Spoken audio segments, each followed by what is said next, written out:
hello students तो central border पर routine out हो गए क्लास 10 कारणे लगते क्लास 12 स्टूडेंट्सर বাবে रूटीन आহি গৈছে গৈ तो सीबीएसई फाলৰ পৰা रूटीन रिलीज হৈ গৈছে গৈ तो सेबार फाলৰ পৰা সোনকালে रूटीन रिलीज হ'ব तो কেতিয়া रिलीज হ'ব আজি ভিডিওত আমি আলোচনা কৰিম ভিডিওটো সম্পূৰ্ণ চাবা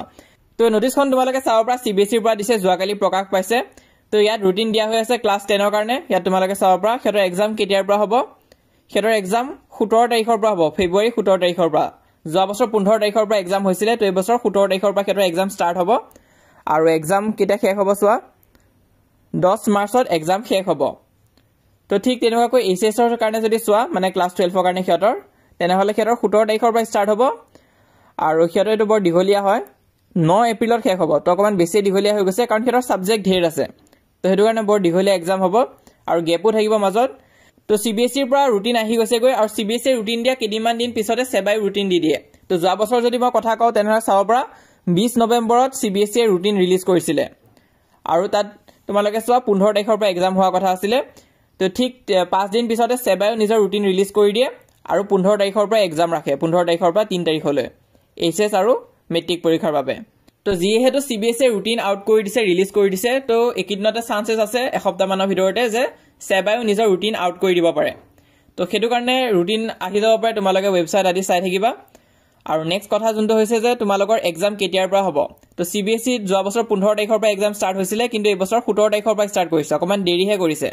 তো ঠিক তেনেকৈ আমাৰো কিন্তু रूटीन আহি যাব পাৰে সোনকালে আহিব रूटीन তো যোৱা বছৰ তেনেকুৱাই কৰিছিল सीबीएसई দিয়া 5 দিন মানৰ পিছতে সেবাই ৰিলিজ কৰি দিছিল তো এতিয়ালৈ আমাক জাস্ট কৈ থৈ দিছে যে एग्जाम তোমালোকৰ ফেব্ৰুৱাৰীত স্টাৰ্ট হ'ব আৰু মাৰ্চত শেষ হ'ব ঠিক सीबीएसईৰ দৰে তো रूटीन খন কেতিয়া আহে হেতু কোৱা নাই তো रूटीन খন কিন্তু নৱেম্বৰ এনে লাষ্টৰ ফালে লৈ আহে কিন্তু এতিয়া যেহেতু চান্সেস আছে যে নৱেম্বৰ প্ৰথম কিদিনতে তোমালোকক रूटीन টো দি দিব পাৰে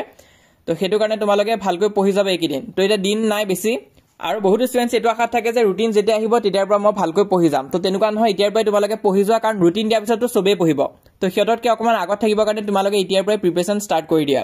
আৰু কোনোবাই যদি এতিয়ালৈ যদি ভালকৈ 4 ঘণ্টা যদি পঢ়িব পাৰি থকা নাই তেনেহলে তোমালোকে এটা হেবিট বনাব ট্ৰাই কৰা যে মিনিমাম তোমালোকে 4 আৱাৰ্স ভালকৈ পঢ়া তো বহুত ষ্টুডেন্টস এটা কি কৰি আছে যে 2-3 ঘণ্টাহে পঢ়ি আছে আৰু যোনখিনি সময় পঢ়িছে তাতো ফোকাস দি পঢ়িব পৰা নাই তো এনেকৈ কৰিলে কিন্তু পিছত তোমালোকে বিপদত পৰিবা তো বেছি দিন নাই रूटीनो আহি যাবগৈ सीबीएसई দিছে সেবাই সোনকালে দিব একিনতে তো হেতু কাৰণে তোমালোকে প্ৰিপাৰেচন ভালকৈ স্টাৰ্ট কৰি দিয়া বাকি বিলাকৰ আগতে প্ৰিপাৰেচন স্টাৰ্ট কৰি দিয়া ভিডিওটো চাই উঠিয়া তোমালোকে কিবা এতিয়ালৈ সাবস্ক্ৰাইব কৰা নাই তোমালোকে চেনেলটো সাবস্ক্ৰাইব কৰি লবা মই ইনফৰমেশন বিলাক আহিলে দি যাম আৰু যিমান পাৰো তোমালোকক সহায় কৰি যাব চেষ্টা কৰিম আপকামিং ভিডিওছ দি